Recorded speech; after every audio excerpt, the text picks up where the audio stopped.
Boa noite, irmãos. É um prazer enorme estar aqui. A gente estava bem ansioso, tanto que a gente tem 2 sábados, estamos vindo aí, para espionar o que estava acontecendo por aqui, o que estava sendo ministrado, e também para conhecer. E eu me assusto toda vez que eu entro aqui na Arena Jovem, porque tem tanto rosto que eu não conheço. E o mais engraçado, né? A gente chega no domingo na igreja e diz: e aí, pastor, tudo bem? Tudo. Não tem, tipo assim, não te conheço, né? Mas tudo bem, meu irmão, Deus te abençoe. Então, porque tem tanta gente nova, e é fácil reconhecer a gente, né? Porque nós somos pastores, as pessoas conhecem logo, mas dificilmente a gente conhece vocês. Então, por favor, irmãos, você que não me conhece muito bem, pode se achegar depois. Pastor Efraim, meu nome é fulano, prazer em conhecer, e que a gente vai se aproximar e se, vamos dizer assim, estar mais conhecido e ter um relacionamento melhor. Amém? Glória a Deus por isso. Primeira coisa que a gente tem, todos receberam um papelzinho aí? Então vamos fazer o seguinte, vamos fazer primeiro um treino. Não receberam, tem gente aqui sem papel. Vamos fazer um treino. Primeiro em voz alta, tá? Não escreve nada, é só um ensaio, só um treino. Quando eu falo a palavra tal, qual é a primeira coisa que vem na sua mente? Calma, que eu vou dizer a palavra tal agora. É um treino, não escreve, é só para falar. Pizza. Comida. Refrigerante, delícia. Alguém? Calabresa? Epa, esse pessoal da boa. Catupiry. Mais, primeira coisa que veio na mente? Iogurte. Outra palavra agora, para a gente treinar de novo.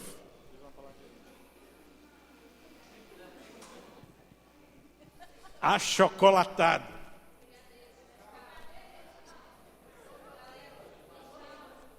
Farelo? Ovo maltine, uau. Diabetes.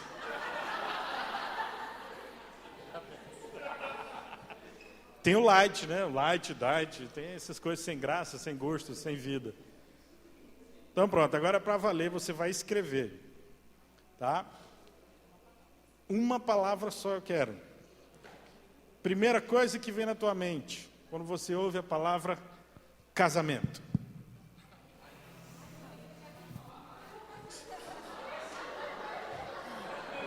Não pensa alto. Escreve. Casamento. Uma palavra. Enquanto você escreve, está pensando, a gente vai falar um pouquinho sobre relacionamento conjugal. E a gente vai contar um pouco da nossa história, bem resumido. Eu esqueci de preparar a foto. Até porque foto de 11 anos atrás, né, quando a gente era magrinho, não é bom a gente mostrar. Porque as pessoas geralmente olham, meu Deus, como tu era magra. Não façam esse comentário. Eu não mudei nada, graças a Deus. Não, imagina. Então, bom, nós nos conhecemos, na verdade, há 22 anos atrás. Ele foi meu primeiro namorado. E ela foi minha primeira namorada. É. Ai, que bonitinho. Mas deixa eu contar uma coisa para vocês. Eu tinha 13 anos, ele tinha 14. Eu vou dizer uma coisa para vocês, 13 anos não é a idade para ninguém se relacionar. Não interessa, não importa, nem 13, nem 14, nem 15, nem 16, nem 17, nem 18, nem 19. O Isaac, por exemplo, meu filho, talvez com 30, quem sabe? A Sara... Imagina a Sara, né? Se o Isaac é com 30, a Sara... Gente, 13 anos não é a idade de você se relacionar. Mas a gente nunca teve, apesar de ter nascido num lar cristão, eu nunca tive ensinamentos sobre relacionamento, sobre namoro. Tinha, assim, coisa muito vaga. A única coisa que vinha, na verdade, dos meus pais. Você é muito nova para namorar. Mas a respeito de sentimento, nunca fui ensinada. Então, o que acontece? Nós tivemos um relacionamento de poucos meses, mas terminou de uma forma muito abrupta. Não foi legal, assim, foi bem ruim. Para mim, principalmente, porque quem terminou foi ele. E daí, o que acontece? Com 13 anos não se tem maturidade nenhuma para lidar com frustração, decepção e uma rejeição, que na verdade é isso que você sente, né? Quando alguém te dá um chute, é rejeição. Todo mundo me odeia, não nasci para a vida, nunca vou casar, acabou minha vida com 13 anos. Verdade, mulher dramática. E o que acontece? Essa falta de maturidade me fez criar uma muralha muito ruim. Que eu me fechei para qualquer tipo de relacionamento, eu me fechei para verdades. Não importava o que as pessoas falavam a meu respeito, eu não acreditava nunca. E eu achava que nenhum homem prestava. Esse já foi meu primeiro trauma. Nenhum homem presta. Eles sempre vão mentir, eles sempre vão enganar. A ideia deles é fazer sofrer. Então, antes que eles façam isso comigo, eu vou fazer com eles. Era essa a minha ideia. E eu tinha na minha mente, um próximo relacionamento, eu não vou me envolver tanto e eu vou viver minha vida. E se for para fazê-lo sofrer, eu vou fazer sim, porque merece. Não tinha, você está vendo, você nasce na igreja, mas você não tem o conhecimento de amor. E então essa frustração, ela me fez parar e criar coisas muito ruins dentro de mim, que isso me seguiu por longos anos. E depois do relacionamento com ele, lógico, tive poucos relacionamentos ainda, alguns até escondidos dos meus pais, que eu era muito nova. Não façam isso, por favor. Não estou aqui contando um testemunho para dizer a pastora Valéria fez, eu faço. Não. Estou dizendo, está gravado. Não façam isso, tá? Não desobedeça, pai e mãe. A gente está aqui justamente para contar um testemunho para que algumas coisas vocês sigam. Aliás, muitas coisas sigam e outras não. Tive outros relacionamentos por causa de carência, influência de amigos. Mas aí eu tive, na minha juventude, um longo relacionamento de 2 anos e meio, que meus pais não aprovavam, porém eu insisti. E era uma pessoa que não frequentava a minha casa, me fez me afastar das minhas amigas. Sabe aquela coisa bem sufocante, só que você não enxerga? E daí, quando a gente terminou, foi também uma direção de Deus, eu não entendia, me revoltei com Deus. E eu disse, Senhor, eu não quero que eu seja feliz. Vou ficar para a titia. Acabou.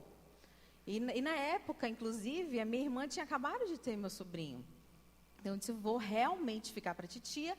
E minha irmã mais nova, ela já tinha um relacionamento com na verdade, era pela internet. Ela até casou com ele, né? Mas já tinha um relacionamento. Cara, acabou para mim. Então, Senhor, a tua vontade mesmo é que eu fique solteira? Vou ficar. Depois de me rebelar um pouquinho, a gente começa a conversar com Deus. Eu disse, não, Senhor, eu vou esperar a tua vontade, mas eu vou fazer um voto contigo. Não voto, vou aqui, vou levar a sério. Eu não quero mais namorar por namorar, porque eu vi que isso não é legal. Isso não faz bem para mim. O meu coração não é legal. Ele é enganoso, eu sou mulher, não adianta. A gente vai se entregar, a gente vai sofrer, a gente vai fazer planos, vai ter sonhos que não vão se concretizar. Se não for da vontade de Deus, se não estiver de acordo com aquilo que Deus quer. Então eu disse, Senhor, eu vou esperar agora a pessoa certa.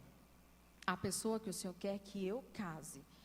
E seja quem for, eu quero que o Senhor me mostre, o Senhor vai falar comigo, o Senhor vai falar com ele, vai falar com os meus pais, e ele vai ser meu amigo, ele vai ser amigo das minhas amigas, e a gente vai fazer tudo junto. E teve um dia que eu estava orando, né, sobre o meu marido, e meu colchão era terrível. Ele tinha umas molas horríveis, então me dava uma dor na costa terrível. E eu orei, eu disse, Senhor, e foi rápida a minha oração. Eu disse, Senhor, por favor, que o meu marido seja ortopedista, massagista ou fisioterapeuta. Eu preciso um desses 3, porque o negócio é brabo. E dormi, orei, nem jejuei, nem chorei, nem nada, só assim, Senhor, só acrescenta aí. Isso, um dos 3 já serve. E descansei. Eu fiquei solteira 3 anos, sem ninguém. Pretendente não faltava, né? Pressão dos amigos não faltava. Ah, Valéria, por que não namora? Ou então aquela pressão bem legal, né? Ah, vai ficar para titia, né? Tua irmã já está quase de casamento marcada, a outra já teve neném, já está casada. Uhum. Obrigada pela parte que me toca. E às vezes eu dizia, poxa, realmente eu vou ficar solteira. Acabou. Não tem ninguém para mim. Eu sei que tem mulher que está aqui pensando isso. Senhor, cadê? E não vem. Mas, depois desses 3 anos, nós nos reencontramos. E daí... Vai falar? Escolar aqui. Não, parou. Agora tu começa... Do início. Bem, vamos lá. Em 1980, papai e mamãe tiveram a coisa mais linda da terra. Eu nasci num lar cristão, né, num berço evangélico. Me tornei filho de pastor a partir dos 11 anos de idade. Então, tenho tempos aí como filho de pastor. E isso tudo influenciou, por que eu estou falando isso para vocês? Isso me influenciou em estar sempre em evidência. Porque o filho do pastor é aquele que todo mundo olha como exemplo. Né? E eu, com 11 anos de idade, no meio das minhas crises já pré-adolescente, adolescente, tendo que ser exemplo. E por causa, eu acredito, de um Brasil machista, e até mesmo, vamos dizer assim, perverso, eu também não fui de ficar muito tempo só. Valéria foi minha primeira namorada, e daí em diante começou uma carreira de várias... Ele nunca me falou quantas namoradas ele teve, Nem mas eu não sei, foram... eu nem quero contar. Bonitão! Mas isso não é uma parte boa para você copiar.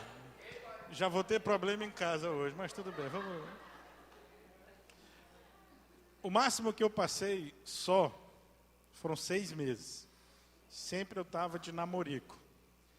Mas o que isso me acrescentou? Nada. O que isso, vamos dizer assim, me edificou? Nada. E entra numa outra situação. Todo relacionamento que a gente entra, quando a gente sai, fica uma parte minha com ela e uma parte dela comigo. Sempre a gente sai com resquícios de relacionamento, com traumas, né? Como a Valéria mesmo falou, ela se fechou por causa do nosso final de relacionamento, e por causa disso, ela teve que passar por um processo, que eu vou já chegar lá. Mas eu sempre tive essa, mas por causa do incentivo, da influência machista, e também por estar sempre nessa evidência, o filho do pastor. Nunca gostei de louvor, de música, não gostava disso. Tanto que na época que a gente namorava, era escondido dos pais dela, toda a igreja sabia, menos os pais dela. Só a gente acreditava nisso, né? Mas na hora do louvor eu sentava e ficava fazendo outras coisas. E não, o importante para mim é a palavra. O louvor é só para preparar para a palavra. Então eu já estou preparado. Eu nunca gostei de louvor, de música, nem nada. E graças a Deus por isso, porque imagina se eu ainda ministrasse louvor, né? Como é que eu não ia estar mais em evidência ainda? Mas graças a Deus por isso, eu tinha algo no meu coração sobre a virgindade e o me guardar. O pastor Paulo Júnior falou aqui num evento que a gente foi, eu não lembro o nome, mas era alguma coisa nessa daí, eu escolhi esperar, eu decidi esperar, eu esperarei por ela e ela por mim, alguma coisa assim. Isso me chamou muita atenção porque eu olho para a vida de cada um de vocês, e se eu tivesse a oportunidade que vocês estão tendo, eu não teria tido esse monte de namoro aí, não. Pelo contrário, talvez eu tivesse guardado até o meu beijo para o altar. Porque eu não tive esse acompanhamento, eu não tive ministrações como essa, testemunhos como esse. Né? Tem um tempo desse a gente estava conversando, rapaz, como é que a gente namorava na época? E ninguém acompanhava a gente. A gente começava a namorar e dava sequência até o horário o momento que já era, acabou, e fica por aí. E ninguém dizia, ó, cuidado, não vão por aí, volta para cá, ó, tá na hora de dar um pausa aqui, segura para lá, não vai, não vem, e por aí vai. A gente não tinha esse apoio, essa direção que hoje vocês estão tendo. Isso é muito bom para vocês. Porque vocês têm a oportunidade de traçar um caminho que eu não pude traçar. Mas com relação a relacionamentos. Mas graças a Deus, com relação à virgindade, né, Deus me deu essa graça. Né, e também, não vou dizer para vocês que, como a Valéria falou, não posso ficar por baixo, né, oportunidades não foram poucas. E é até engraçado, mas eu achei interessante falar que eu corri de uma mulher praticamente seminua na minha frente, que ela já tinha outras intenções, né? E quando eu vi aquilo, minha primeira reação não foi pular dentro da casa dela, pelo contrário, foi sair correndo para casa e quase não dormi aquela noite, né? Por causa da cena, o coração, aquilo tudo, aquele monte de informação. Disse, não, gente, o que é isso? O que é isso? Não pode. E no outro dia ela continuou, né? Não, eu quero, ainda mais que ela soube que eu era virgem, ela disse, não, eu quero esse presente para mim. Quando ela falou isso, qualquer pensamento meu de querer, né, fazer alguma coisa com ela, caiu por água abaixo. Porque eu disse, não, esse presente não é para qualquer uma. Esse presente é para aquela que o Papai do Céu separou para mim. Então, game over para você. Paz e luz, né? Deus te abençoe, vá na paz e não peques mais. E graças a Deus, ela, a partir daquele dia, ela se afastou de um jeito que nem até hoje eu não tenho nem notícia dela. Mas graças a Deus, né, a gente teve essa oportunidade de conhecer muita gente, não só através de relacionamento, mas também de estar junto, né, de estar em comunhão, compartilhar e ter essa bênção, né, de guardar a virgindade. Então, eu esqueci mais alguma coisa? Não. A gente fez um roteirinho. Um ensaio, a gente passou a tarde ensaiando. Papo. E eu fiquei nervoso agora, me perdi. A gente, eu também já tinha decidido com o Senhor me guardar. É verdade, também faltou falar disso. Pela virgindade. E nunca pedi do Senhor a alguém, é porque, assim, você vê, é raro, de verdade, hoje você encontrar um homem que tenha guardado a sua virgindade. Porque a sociedade, ela impõe que com 13, 14, 15 anos, você tem que fazer. Você tem que ter um relacionamento sexual para você ser homem. Gente, essa é a maior mentira do diabo, de verdade. E eu sei que esse foi um dos maiores presentes que a gente pôde se dar. A nossa virgindade, a gente ter se guardado.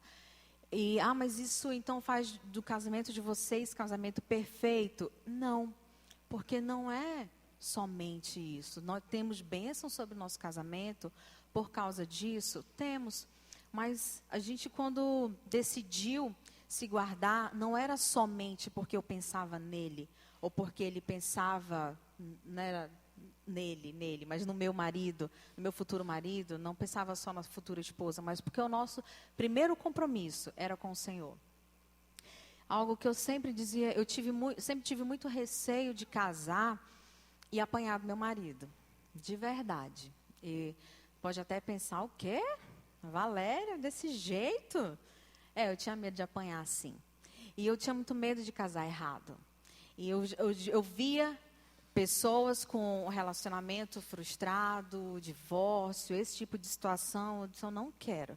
Então, eu quero, Senhor, primeiro colocar isso na tua mão, porque eu sei que se eu casar com a certeza de que aquela pessoa é a pessoa, não é um que talvez possa dar certo, mas é a pessoa, eu sei que em qualquer crise a gente vai conseguir superar.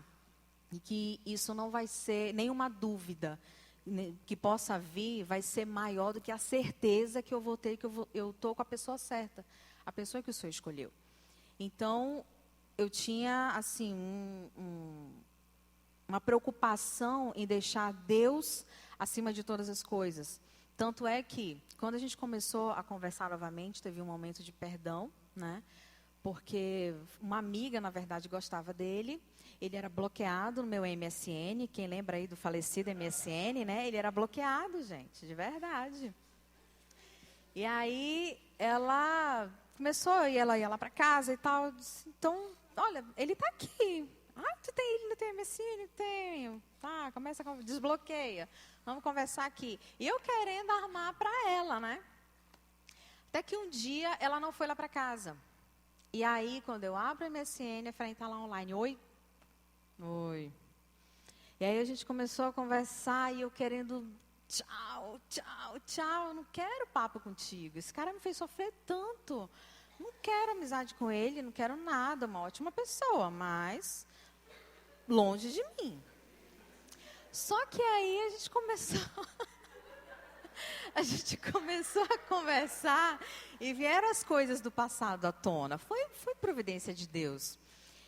E aí houve um momento de perdão. Ele não sabia que o que ele tinha causado em mim, aí que isso perdurou por longos anos. E para você ver, né, meninos, vocês não têm tanto sentimento, vocês não sabem o que vocês podem fazer com o coração de uma menina. De verdade. Gente, quase que eu ouço a verdade. É muita mulher destruída, né? Jesus, está vendo?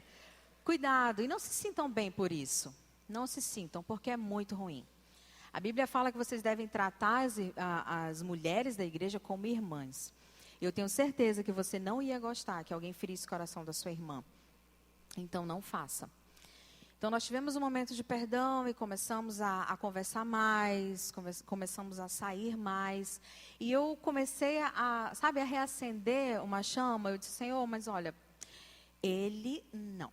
Aquele trauma de novo, não, nunca mais. Beleza, perdoei, mas de novo, não. Um dia a gente foi no Estúdio 5, foi passear, eu zanzava muito sozinha. Eu andava muito sozinha. Eu gosto, às vezes, de estar bem só. Então, ele me ligou, estava saindo da faculdade. Tá, vamos lá para o Estúdio 5, vamos, passeando, não sei o quê. Conversa vai, conversa vem. A gente sentou lá só para conversar. Ele vai vir pegar na minha mão. Aí eu tirei. Comigo, não. Corre lá para tua nega, mano. Comigo, não. E aí eu fiquei, cara, não acredito, de novo. E vai, conversa vem. Até que eu disse, eu vou espantar esse cara. Por quê? Eu fiz meu compromisso com o Senhor de ter só o meu marido. Só que eu já estava gostando tanto dele, sempre gostei, na verdade, né? E aí, a gente saiu um dia, eu disse, eu vou falar tudo para ele. O que eu já fiz, o que eu não fiz e o que eu quero para o meu futuro.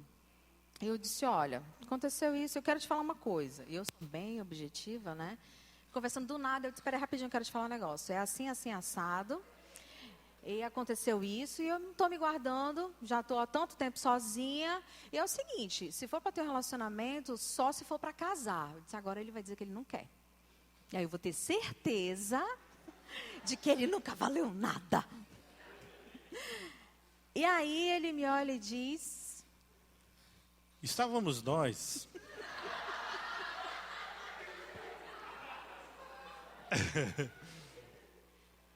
Depois da minha última namorada, por incrível que pareça, eu nunca tinha pensado até ali em casar com nenhuma delas. E nunca tinha pensado em casamento. E foi bem interessante, porque essa eu fiquei, foi o maior tempo, acho que foram 3 anos que eu passei com essa menina. E eu já tinha meus 23 para 24 anos. E nunca tinha pensado em casar com nenhuma delas. E quando nós encerramos o casamento, esse mesmo sentimento invadiu meu coração. Senhor, eu não quero mais brincar disso. Eu acho que já deu, acabou. Eu acho que já demorou, foi muito, né? Mas eu quero agora a minha esposa. Eu não quero mais namorar por namorar. A próxima mulher que tu colocar na minha vida, essa vai ser a escolhida, the chosen one. E eu vou esperar o tempo que for preciso. Para um caboclo namorador, era difícil, né? E nós estávamos ali no Estúdio 5, de repente a minha mão escorregou sobre a dela. E a mão dela escorregou de volta para longe. Até que nós marcamos essa conversa e ela foi bem clara, como nós acabamos de cantar, né? Como o sol. Foi muito clara e eu falei para ela, eu também. Se for para namorar, eu quero que seja a minha esposa agora. A partir desse meu último relacionamento para cá, eu decidi, eu não quero mais brincar disso não. Já estou decidido agora de buscar a minha esposa, meu relacionamento. E Então, e eu fiquei assustada, porque eu disse, eu não acredito, eu pensei que ele ia correr. Disse, então tá, vamos orar ainda para saber, porque não significa que por nós termos a mesma vontade, vai ser da vontade de Deus. Não significa. Então nós orávamos juntos, nós orávamos sozinhos, e nós não éramos na época da mesma igreja. Então, a gente saía eventualmente, né, muito raro mesmo. E daí até que teve um dia que ele se propôs a ir em casa falar com os meus pais. Peraí, também não foi assim um dia de propor e tal. Eu queria uma Mirica na vida de cada um de vocês aqui. Quem é Mirica? É a tia da Valéria, que ela tem síndrome de Down. Ela é uma figura. Vocês precisam conhecer. O Messi se amarra nela. Cadê o Messi? E nós teve um acampamento de carnaval na igreja dela, e ela me convidou e ninguém sabia que a gente estava orando, que a gente estava querendo um relacionamento, alguma coisa assim. E até o momento a gente não tinha nada. A gente estava só orando e conversando, né, limpando o passado obscuro que eu deixei. E o que aconteceu? Fui para o acampamento, foi uma benção o acampamento, foi muito legal, pude ministrar lá, louvor, e todo mundo gostou, foi muito bom. Voltamos, e a Mirica estava no acampamento. Voltamos. Quando voltamos, a Valéria chega em casa, a Mirica já vira para a mãe dela e diz, mãe, a Valéria estava lá no acampamento com o filho do pastor lá. Aí eu disse, como assim, que filho do pastor? Não, ela estava lá. Aí a mãe dela, como assim, Mirica? Que história é essa? Peraí, Valéria, vem cá. Aí a Valéria chega lá e ela está ali naquela cena, né? A Mirica com aquela cara de te entreguei. Agora tu vai ver. E que história é essa desse filho do pastor? Na época só tinha um filho de pastor na igreja lá, e ela disse, mas ele, o Bruno? Aí a Valéria disse, não, nada a ver, Mirica, cala a boca. Vai-te embora, Mirica. E não sei o quê, pelo amor de Deus e tal. Até que ela falou, não, aquele. Que eu usava o cavanhaque na época. E ela falava aquele do cavanhaque, né? Nos gestos, assim. Ela, mas quem e tal? Aí foi quando ela falou, né? O Efraim? Aí a Valéria, mãe, ele tem até que vir aqui para conversar com vocês. Aí eu não estava sabendo de nada da história. Estava em casa, feliz, saltitante, me arrumando para ir para culto na praça, sexta-feira, lá para Saudade. Toda sexta-feira, minha galera, né? Eu, pastor Paulo Júnior e o Elinho. Nós íamos para culto na praça lá. E eu estava chegando, nós chegamos lá, a Valéria me liga. A mamãe quer falar contigo. Eu disse, pelo amor de Deus. O que aconteceu?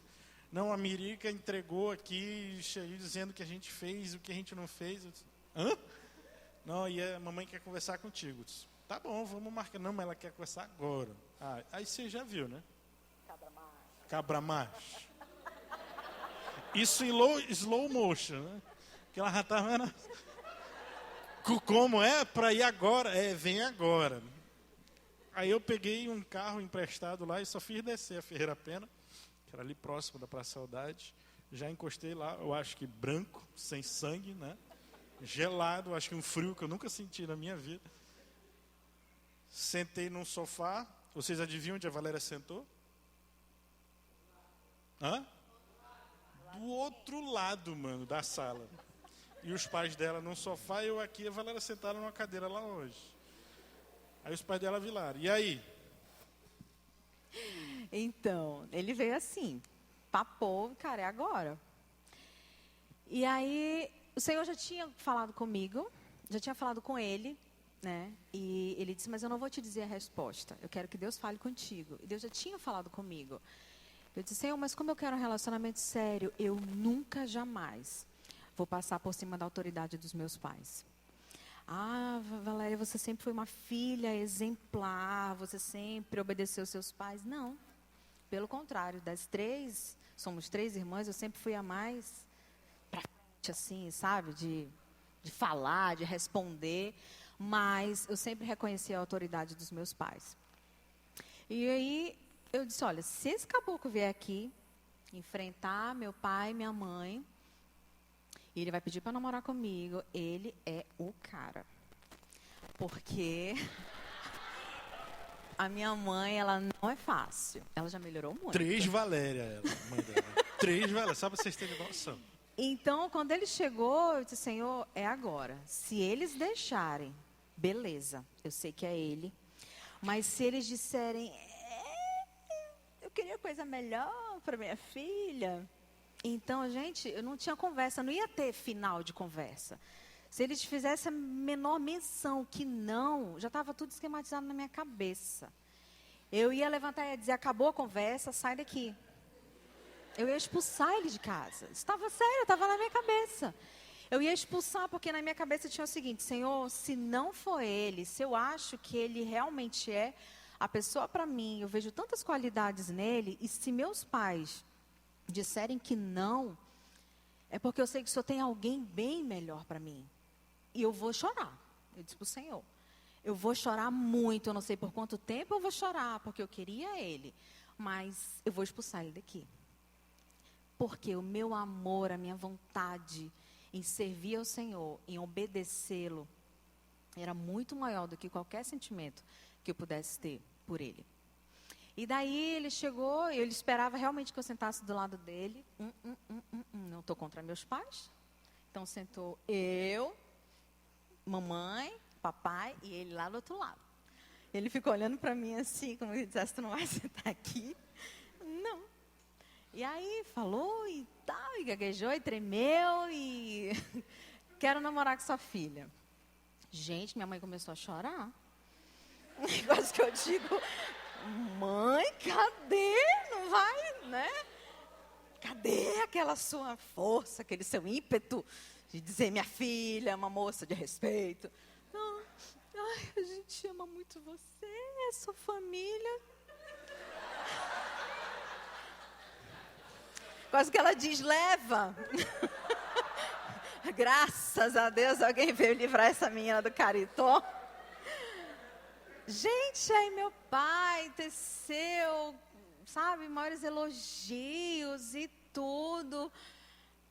Tá, quando terminou, aí eu sentei do lado dele e disse, meu Deus, a gente está namorando.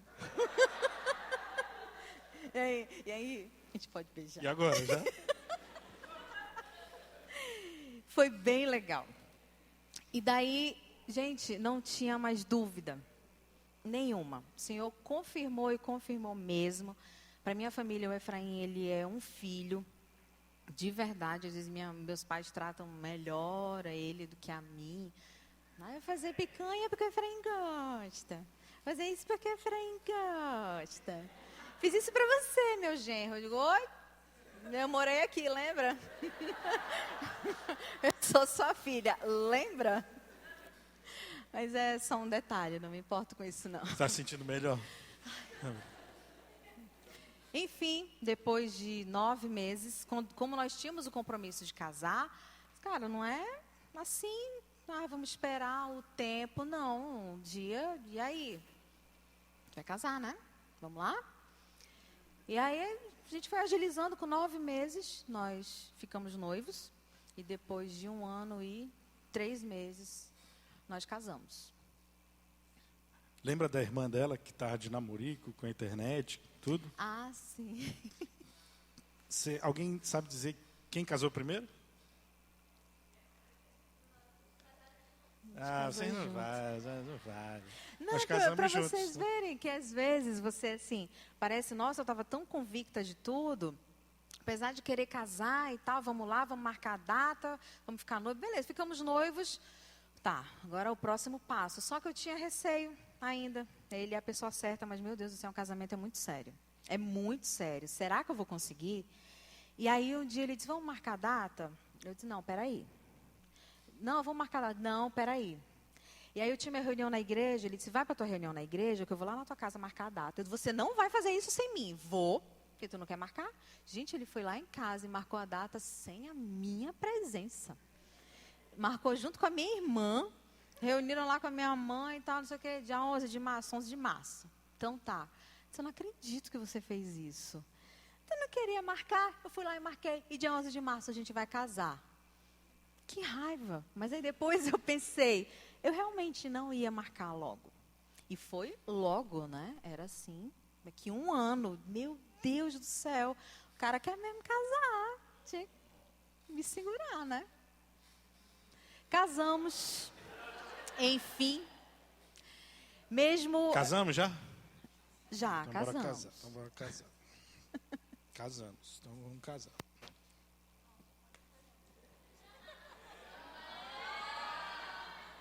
Enquanto a gente casa aqui, alguém pode recolher os papéis?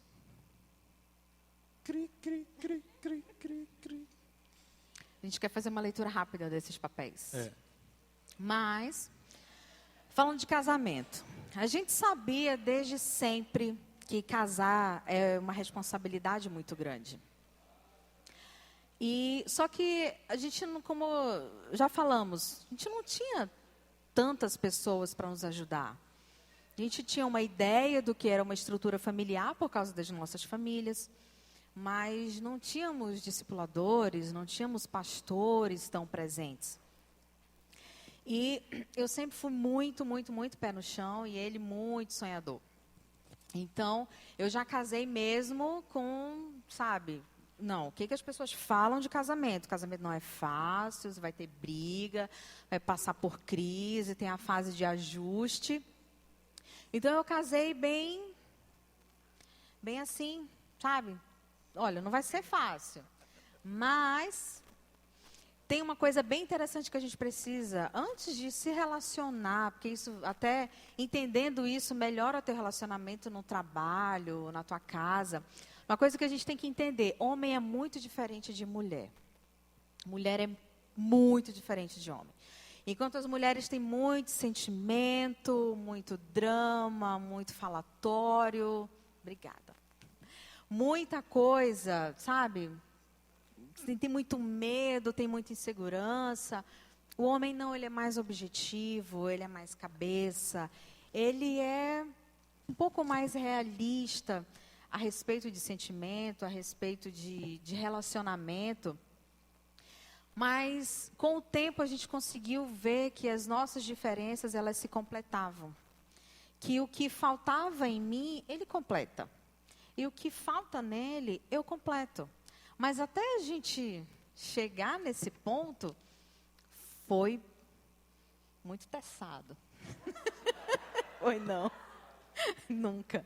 Graças a Deus, até hoje. Não. A gente teve que se ajustar. Mas quando a gente entende que realmente eu não posso exigir dele algo que eu sou e que ele não entende. Gente, homem não entende mulher. Na verdade, vocês não entendem. Mulheres, vocês também não entendem a cabeça deles. É verdade. É de Deus. Não adianta. E muitos conflitos de casamento, de relacionamento mesmo, eles acontecem por causa disso. Porque você está falando uma coisa que ele está entendendo outra. Que você está falando algo que para ela é o fim do mundo. E para você, meu Deus, mas eu só falei isso. Você já fez um drama, uma tempestade num copo d'água. Depois de entender essas diferenças entre homem e mulher, o teu relacionamento fica mais... Não vou dizer que ele fica fácil, mas você começa a pensar mais no que você vai falar e como você vai agir. Para você entrar no relacionamento, o que você tem que ter em mente é que divórcio, ele não é uma opção. Nunca foi. Para Deus, não. É muito lindo a ideia de casamento... Porque Deus inicia ali em Gênesis, com a criação do mundo, e ele começa com um casamento. Ele cria Adão e Eva. E ele dá direções para eles. E isso para mim é tão perfeito, porque ele começa com o casamento, ele compara Cristo como noivo e a igreja como a noiva, é casamento. No dia que ele voltar, nós vamos participar de uma festa de casamento. Eu tenho uma heresia bem particular. É minha, não prego sobre isso, mas ela é minha. O casamento, para mim, ele é tão sério, ele é uma ligação tão única, que eu acredito que ele tenha uma ligação na eternidade. Que eu nasci para ele, desde que Deus pensou em mim, era para ele. E que ele era para mim. E que isso não acaba somente com a morte. Me dá, então, pastora, uma base bíblica. Eu não tenho nenhuma. É só porque eu sinto que isso é tão sério. Um casamento, ele é tão sério, ele é tão singular, ele é tão único, ele é tão... A ideia dele é tão perfeita, a ideia de família, que isso não para com a morte. Não é possível que tenha toda essa comparação e que vai terminar assim. Por isso que não há opção do divórcio. Quando a gente foi dar entrada nos papéis de casamento, a moça lá falou para mim, você tem que escolher aqui o regime de casamento. Tá, comunhão universal, comunhão parcial, divisão de bens. Mas para quê? Eu tenho que escolher mesmo? Ela tem no caso de divórcio. Aí eu disse, mas não vai ter divórcio. Não, mas você tem que escolher. Eu olhei para ele, mas não vai ter divórcio. A senhora não está entendendo? Não vai separar. Não, mas você tem que ter, porque tem que constar na certidão de casamento. Aí ele disse, marca qualquer um aí. A gente não sabe. Bem, um dia fecha o olho e marca aí. Um dia desse que eu vim ver, que é comunhão universal. Só para tirar dúvida. Mas não tem. Acabou. Ah, acabou tua vida? Não. Não tem, é ponto final. Nós casamos e vai durar para sempre.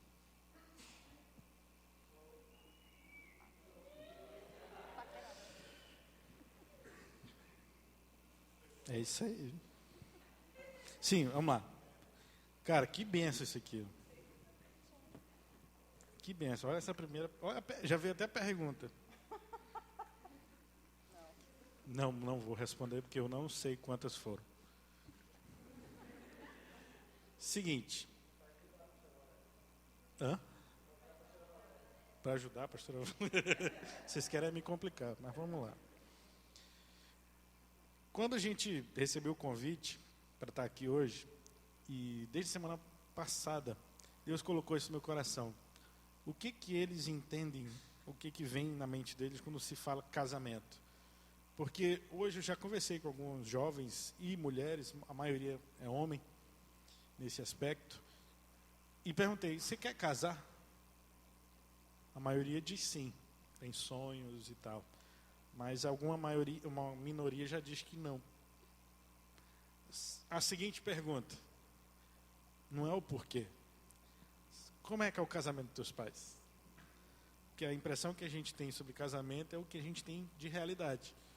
E é muito interessante ouvir isso aqui, né? O top 5 aqui foi união, compromisso, fidelidade, falta mais 2. Aliança, amor.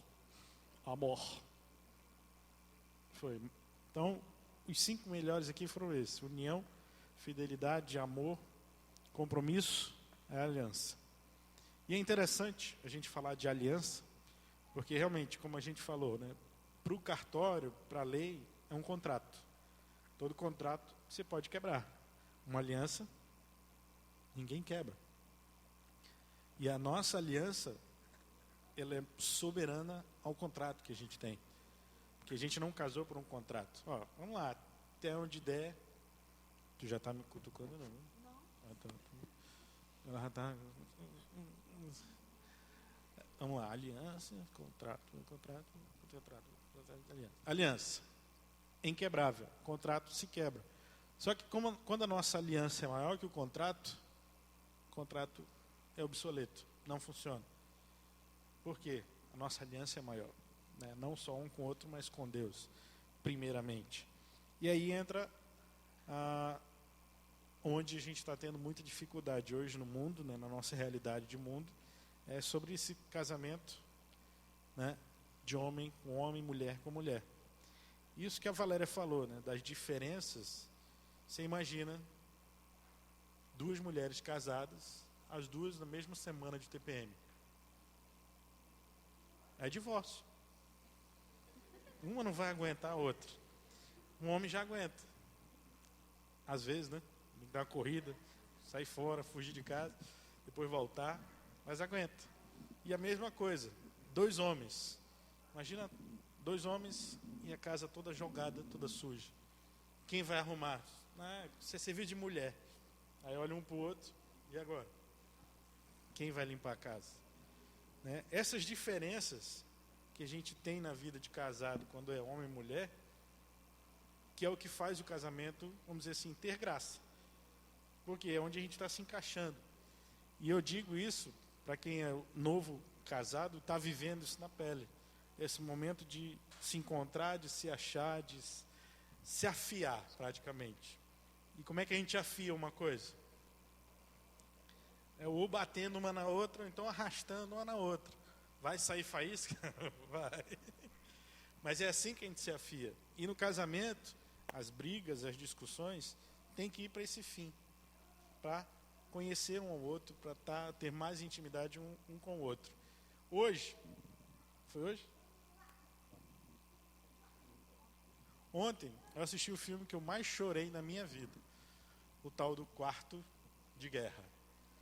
Que filme? Quem já assistiu? Quem ainda não assistiu? Quem quer assistir? Quem quer assistir de novo? Beleza. Uma frase me chamou muito mais atenção do que o filme todinho. Que é quando ela fala para ele, não vou entregar o final, tá? É só uma parte do filme, quem gosta. Que ela diz assim: antes de ser sua, eu sou dele.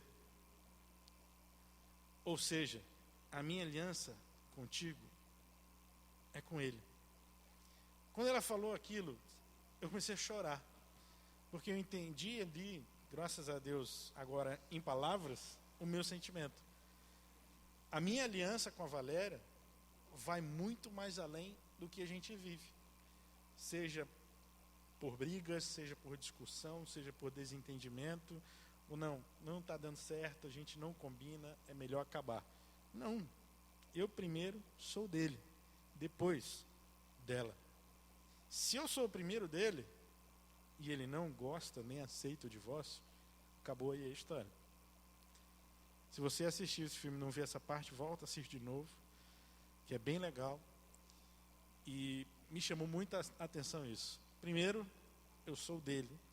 Depois, eu sou sua.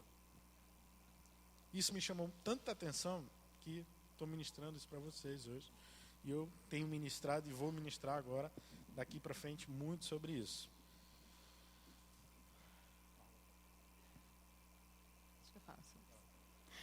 Bom, você ter a certeza sobre que essa pessoa é a pessoa que Deus escolheu para você, não significa, como eu já falei, que vocês vão viver no mar de rosas. Logo que a gente casou, nós enfrentamos algumas crises pessoais, porque é normal, né? Ninguém avisou isso pra gente, que era normal, porque tem um pouco daquela ideia, mas é de Deus, então vai ser perfeito para sempre. E Paraíso. as coisas Deus vai vir, mandar um anjo, vai resolver nossos conflitos e vai passar por isso. E teve um dia que eu chorei muito por causa dos nossos conflitos. Nós temos muitas afinidades, mas também nós somos pessoas completamente diferentes. Personalidade, os ânimos são diferentes. Então, eu tinha chorado muito, muito, muito. E eu disse, Deus, o que foi que eu fiz da minha vida? Para tudo. E você vai reclamar, né, para Deus. Não foi isso que eu pedi para o Senhor. Tudo bem, que até agora a lista foi só fisioterapeuta, porque o resto ficou tudo lá no namoro. E daí, eu levantei da cama, eu disse, eu vou embora para a casa dos meus pais. Pensei nisso. Quando eu levantei, abri o guarda-roupa, eu estava chorando muito. E aí o Senhor disse, senta, você não vai para lugar nenhum. E aí como assim? Né? Sentei, fiquei chorando. E ele disse, eu te coloquei na vida dele para ajudá-lo. E eu disse, não, mas já era para ele vir pronto, o senhor não entendeu? Era alguém servo de Deus, era para ele ser meu amigo, era para ele ser meu companheiro, ele era para ser isso, isso, isso e aquilo. Tá, só que aí você fica com aquela, podia ter ficado sem essa, né? E o Senhor disse, não, ele é exatamente aquilo que você pediu, só que você vai ter que ajudá-lo. E aí, caiu a minha ficha. Daquilo que você passa a tua vida inteira ouvindo e que você não entende. Que o teu papel no casamento, mulher, é de auxiliar o teu marido. Auxiliar a chegar, muitas vezes, num lugar que ele não sabe ir sozinho. E que ele precisa de uma mulher para ir. E que as coisas que eu tinha em mim iam completá-lo. Para ele poder ser o homem que Deus queria que ele fosse e que seria perfeito para mim. E eu disse, legal. Deitei, chorei mais litros e litros. Senhor, então me ajuda a ajudá-lo. E desde esse dia a minha visão foi diferente para ele. Porque cada dificuldade que eu via nele, cada defeito, meu Deus, me dá paciência. Porque minha vontade é matar. De verdade.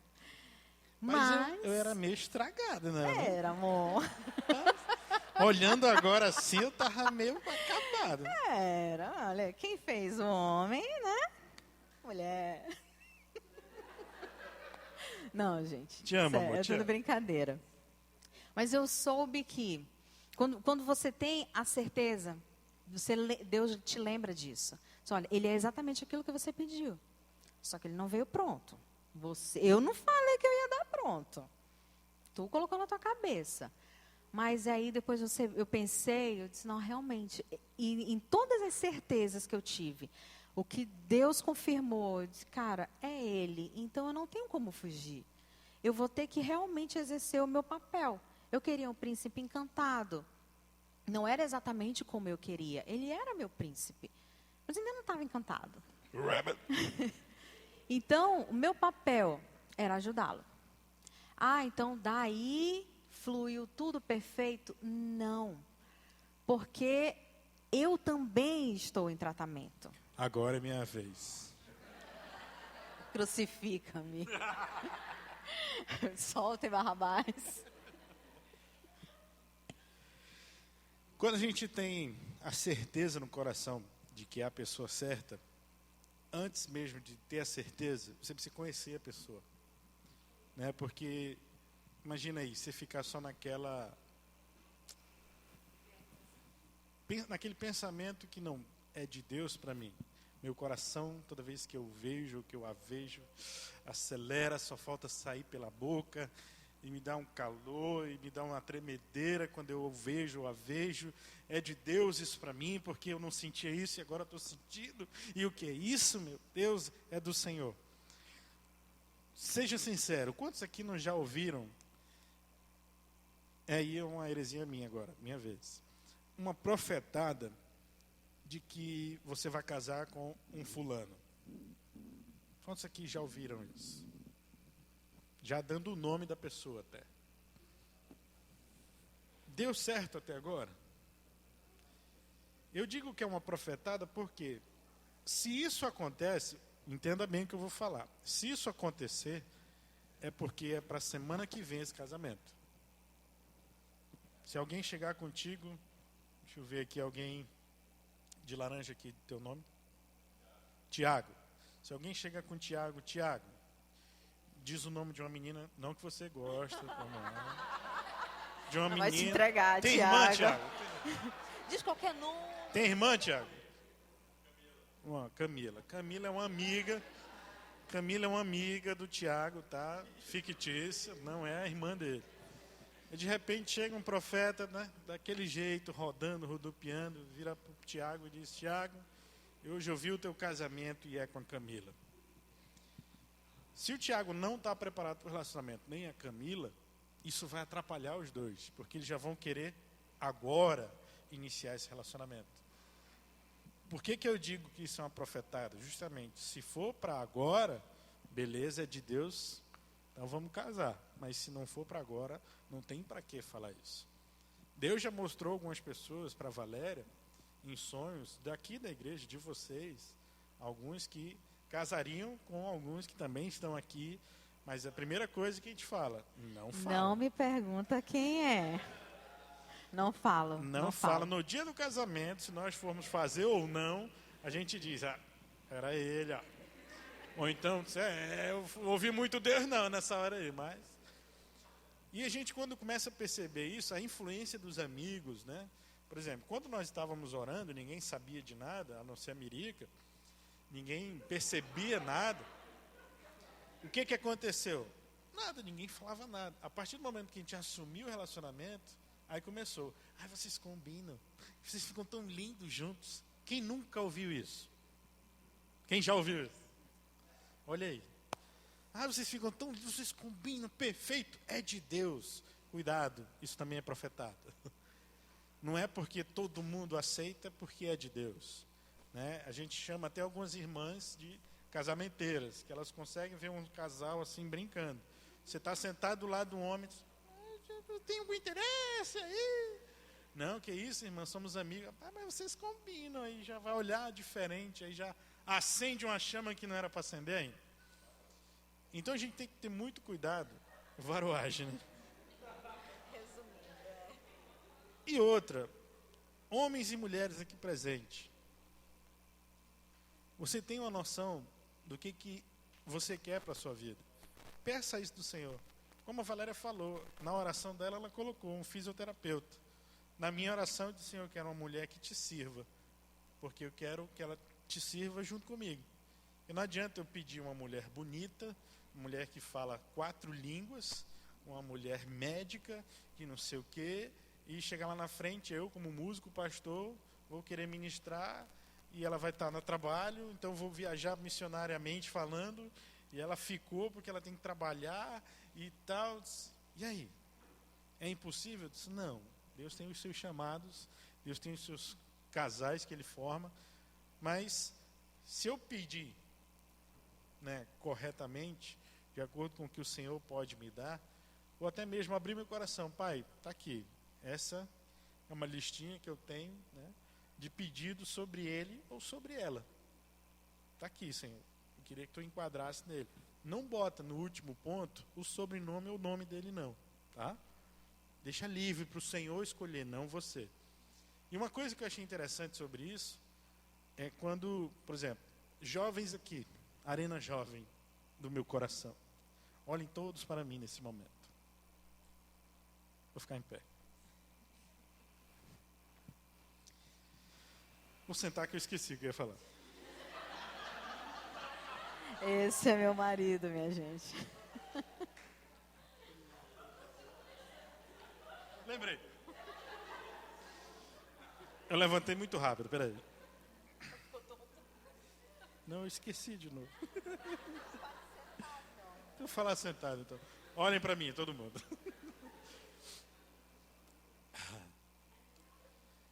O que você tem vivido hoje? Lembrei. Não vai esquecer, mergulhar. Pronto. O que você tem vivido hoje com Deus? Seu devocional, sua vida diária com o Papai do Céu, tua oração, tua contemplação com Deus, a leitura bíblica, né? Isso tudo que Deus está te acrescentando, não deixa isso por causa de um relacionamento, ou por causa de uma mulher ou de um homem. Uma coisa que eu ouvi que eu achei maravilhosa, é que quando você está mergulhado no Senhor, para alguém te alcançar, ele vai estar mergulhado também. Imagina, você está hoje vivendo no colo do papai, bebendo ali junto do que ele está te dando, você está em cutícula com o Papai do Céu. Você está ouvindo, você está recebendo o Senhor, de repente aparece ele ou ela e te desvincula desse caminho. Para mim já mostra, não é de Deus isso. Já é uma resposta para mim. Ó, não é de Deus. Deixa ele também ou ela também mergulhar nisso, começar a viver isso, e vocês dois lá no fundo, com o pai, vão se encontrar. O pai vai chegar e diz, opa, cheguei, achei onde vocês, eu queria que vocês estivessem, agora vocês dois juntos podem começar um relacionamento. Porque atrapalha muito isso. É o jugo desigual. E não é só porque eu sou cristão e a pessoa que eu gosto não é. O jugo desigual também funciona nisso. O meu chamado ministerial tem que estar batendo com o dela. Ou então, a minha busca com o pai tem que estar batendo com o dela. porque um ou outro vai puxar. E sendo bem sincero, o lado mais fraco nessa hora, que é o, vamos dizer assim, o do mundo, é o que te puxa para cair. Por quê? Porque tem toda a influência do mundo ao nosso redor. Então, vai chegar, vamos citar um exemplo de um casal.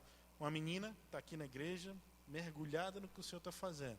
E chega o dito cujo carcará sanguinolento, visitante na igreja, novo convertido, até que veio de outras igrejas que não tem um compromisso que a gente tem com o Pai. E chega aqui e vem, é o garanhão, está só de olho, preparando para atirar, preparando para começar a investir um tempo, investir um relacionamento com alguém, e de repente ele encontra ela, toda separada para o Senhor, mergulhada no que o Senhor está fazendo, e ele começa a investir. E ela, como mulher, né, pode cair nessa. O contrário também é verdade. Um homem mergulhado no Senhor, chegar uma visitante, uma nova irmã de outra igreja que está chegando aqui com a gente, e os dois começarem a ter um relacionamento, a maior tendência é ele parar o que ele está fazendo, porque ele precisa ministrar na vida dela ou dele, porque ele precisa ensinar o que ele tem vivido para ela, e nessa hora ela ensina mais fácil do que você. Nessa hora você volta a fazer o que você não estava fazendo mais, você deixa a oração de lado, porque é um tempinho que você está tendo com ela agora. Poxa, é o tempo que eu tinha de oração, é o tempo que eu tenho para estar com ela, né? Ou é melhor, deixa ele ou ela mergulhar no Senhor sem a tua influência. Isso é importante, porque a gente vai influenciar já com segundas intenções. Não, mergulha no Senhor, mergulha que eu vou te ensinar a orar, vem orar comigo, varão de Deus. O Senhor é Ele, né? É Ele, Senhor, tão cheiroso Ele. Senhor. Não, chega com Ele, irmã Sabrina, você pode acompanhar essa irmã, está chegando na igreja agora, acompanha com carinho, que ela é mulher de Deus. Larga ela com a Sabrina. E deixa ela mergulhar, deixa ela crescer. Para quê? Para que nenhum dos dois se atrapalhe. Nem o crescimento dela que está chegando, e nem o crescimento dele que já estava aqui, ou vice-versa. Mergulha no Senhor. Busca quem é o Senhor. Começa a conhecer isso. Para que não atrapalhe a tua caminhada. Isso acontece sempre? Não, tem suas exceções. Mas, se for para a gente falar no geral, é melhor evitar. Deixa ele mergulhar, deixa ela mergulhar, conhecer mais de Deus, e assim a gente chega lá.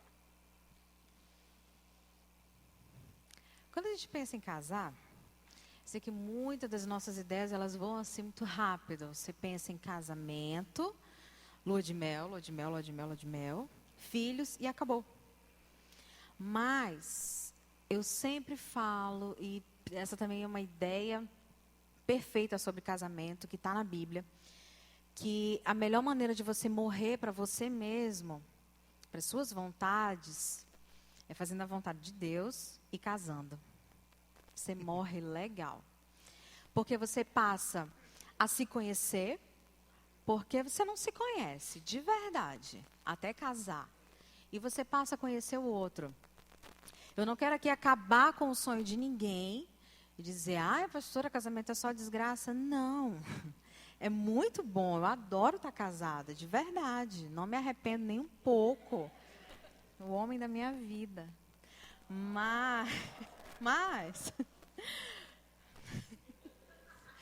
Mas assim, vem algumas frustrações que Deus quer que você tenha, sabia? Para você crescer. Você cresce muito no casamento. E por que muitas pessoas se divorciam? Porque se recusam a crescer. Se recusam a passar por algumas fases importantes. Eu sempre falo que eu já casei com o pé muito no chão, mas todo o meu sonho, ele acabou na lua de mel.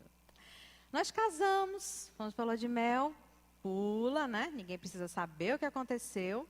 Beleza. Estávamos dormindo e aí eu ouço um barulhinho. Gente, eu acordei. Ai, que fofo. Sério, gente, ele é lindo. Caramba, ele ronca. Ai, que fofo. Sério, ele é tão fofo. Amor, E ele parou. Tá, que legal, né? Depois de uns 15 minutos. Amor. Depois de você acordar 4 vezes, você não se conhece. Não, você não se conhece, querida. Maninho.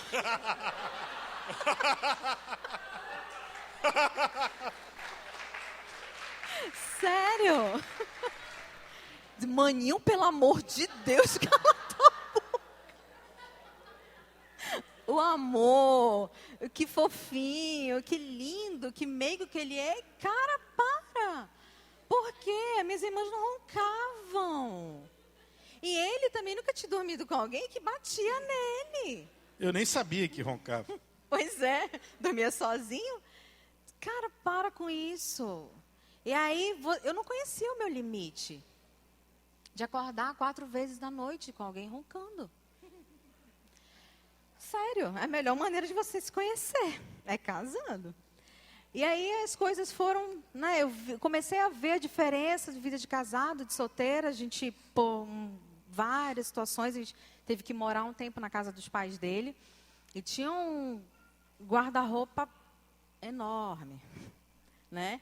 E eu olhei, eu disse, aí, onde é que eu vou colocar os meus cremes? Eu tenho 2 escovas, uma para fazer assim no cabelo, um pente de madeira, um pente de lente largo, um pente de não sei o quê. E aí, coloca aí. Mas, peraí, sabe? E saber que ele guardava roupas ainda, desde 13 anos de idade. Digo, cara, tu não faz uma faxina nesse teu quarto, não? Não, não mexe nas minhas coisas, não. Até hoje, ele tem raiva que eu fiz uma faxina. Eu me livrei de um monte de coisa velha que tinha lá. Aí você vê a diferença. Eu com a minha mania, de vez em quando, porque minha mãe era assim. Vamos fazer faxina, vamos doar roupa, vamos doar brinquedo e tal, e tal, e tal. E minha sogra não era muito ligada nessas coisas. A questão cultural também entra muito em choque. E aí quando eu... Gente, é bom a gente fazer faxina. Só que a minha maneira de ensinar isso para ele não foi legal. Porque eu peguei tudo e joguei. Cadê? Gente, ele tinha uma luva de goleiro, quando ele era goleiro lá no IBA. Tinha bem uns 10 anos de idade quando ele tinha essa luva. E ele era apegado nela. Joguei, ficou extremamente chateado por causa disso. Você não pensa no dia depois da lua de mel. Você não pensa. É interessante você pensar que essa pessoa aí vai te acompanhar todo santo dia até que a morte os separe. Ou você aprende a conviver, querida, ou não dá. Não dá não, vai ter que dar. Né? Eu acho que teve um papelzinho só aqui, eu acho que a pessoa que escreveu isso aqui deve ser casado. Renúncia. Não sei quem foi. Mas casamento, ele é renúncia. Da minha vontade, pela vontade dele, sim. Ah, mas eu vou sempre ter que renunciar. Cara, você vai ter que renunciar para poder ter paz em casa. Ah, mas eu vou renunciar com raiva? Não, você vai renunciar porque você ama. Porque você ama, você vai fazer tanta coisa. E vocês vão viver bem. Porque renúncia é de Deus. Casamento é de Deus. Você passa a conhecê-lo. E ele passa a te conhecer. Que é aquela mocinha tão bonitinha, aquela serva do Senhor. Em casa, às vezes, ela não é tão serva assim. Somos seres humanos. Aquele servo do Senhor, aquele que Deus me deu em casa, ele tem alguns ajustes. E que a gente vai passar por isso no nosso casamento. O que acontece depois do lua de mel? Quando a motivação que você casou é suprida. Por exemplo, se casou só pelo ato sexual, acabou, conseguiu o que queria. E agora? Se casou só porque se sentia só, precisava de alguém para completar a vida, e agora? Casou, completou. E aí? Se casou para fugir de casa, porque não aguentava mais o papai e a mamãe no pé do ouvido ali, E aí? Ou se casou por interesse. Vou dar o golpe, né? O golpe do baú. Ela é rica, ou ele é rico, e eu quero casar, porque aí, herança, essas coisas todas, já vem para mim fácil. Dependendo da motivação que você casou, depois da lua de mel, isso tudo vem à tona. Eu achei interessante que acho que foi sábado passado, fizeram uma pergunta sobre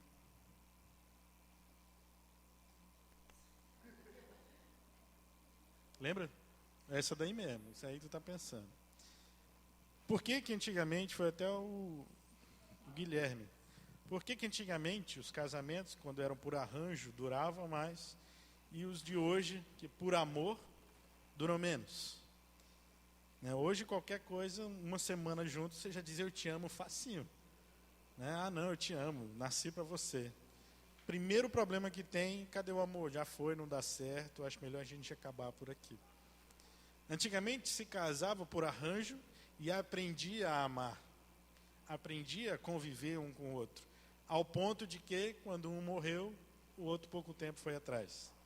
Por quê? Aprendeu a conviver, aprendeu a amar. E hoje, os casamentos estão sendo por eu te amo. Eu te amo porque você é linda, eu te amo porque eu te amo.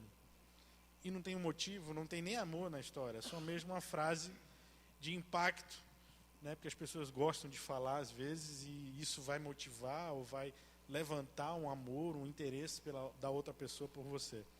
Então os casamentos hoje não têm durado muito por isso.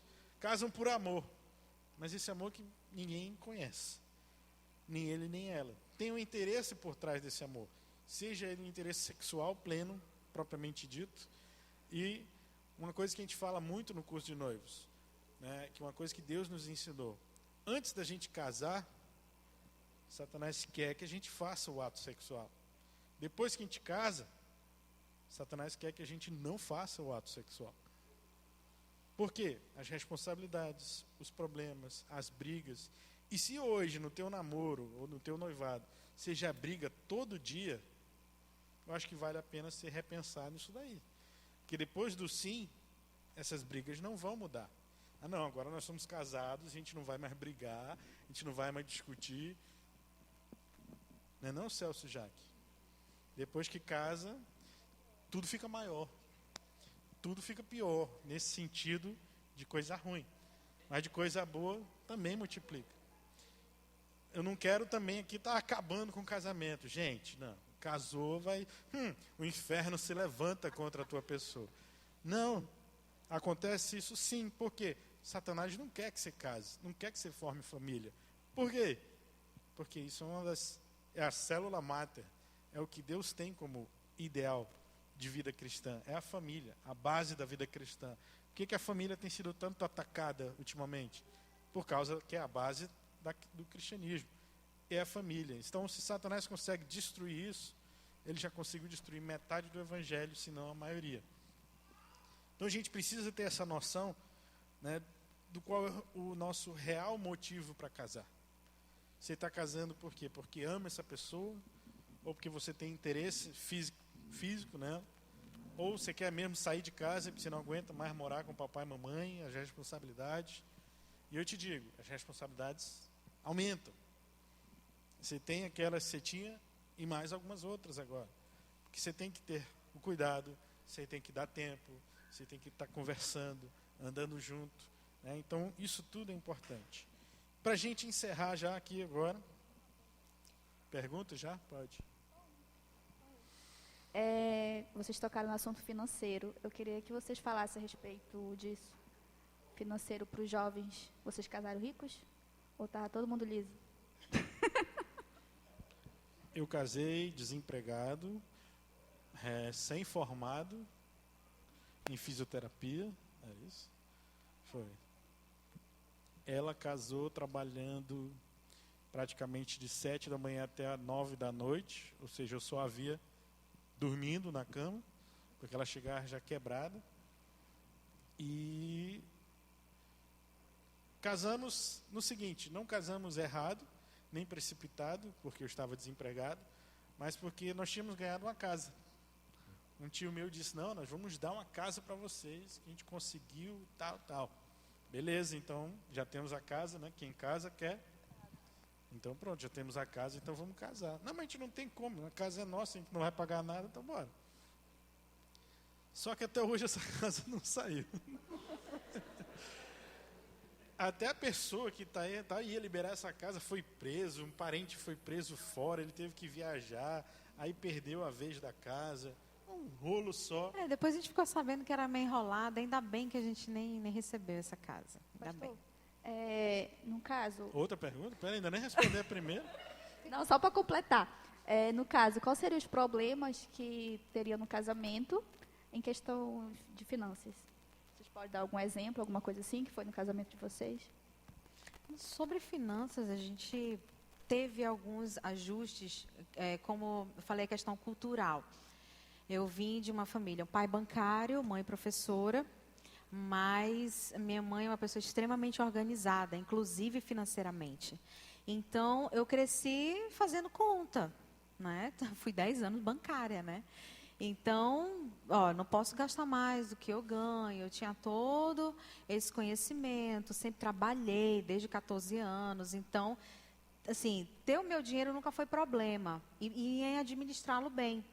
Então, quando a gente casou, ele estava desempregado, tinha trabalhado numa coisa ou outra, mas aí a questão cultural, não estou dizendo que a família dele era desestruturada financeiramente, mas não era tão organizada, e eu não tinha a mesma organização que eu tinha.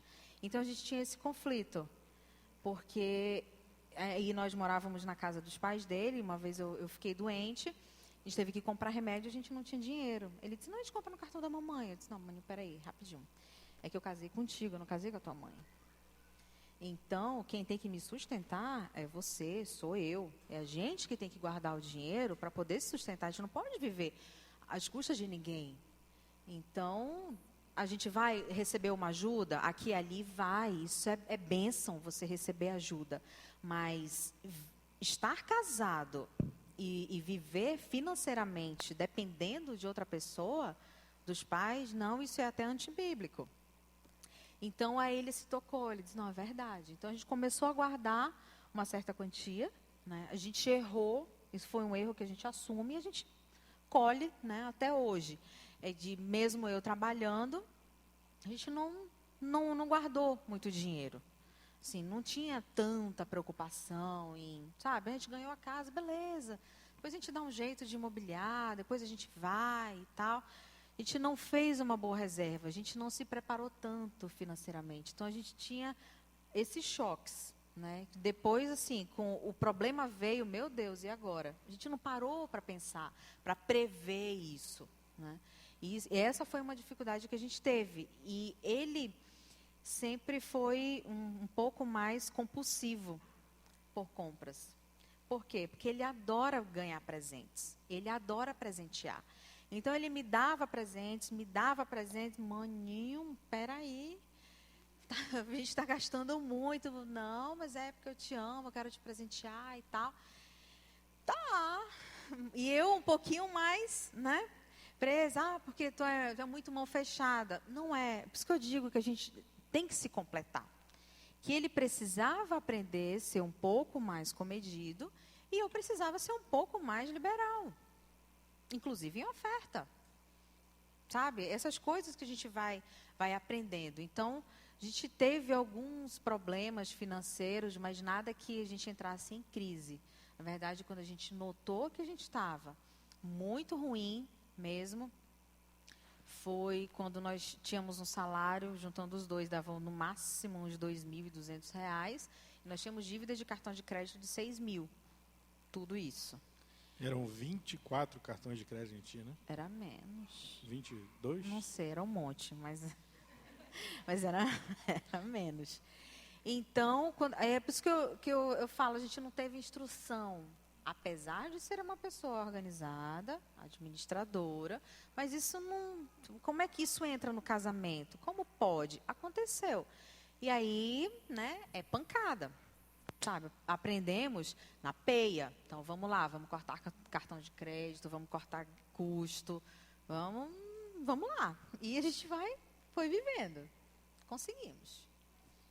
Mas o problema financeiro dentro do casamento é vamos dizer assim, é um que mascara outros problemas, né? Quando a gente está com dificuldade de dívidas, como a gente falou, né? Um salário de R$2.000 familiar, mais dívidas mensais de 6.000.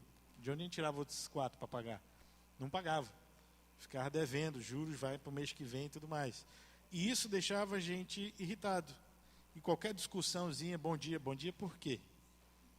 Só se for para você, porque eu estou aperreado. Aperreado com o quê? Amanheceu ignorante desse jeito? Aí pronto.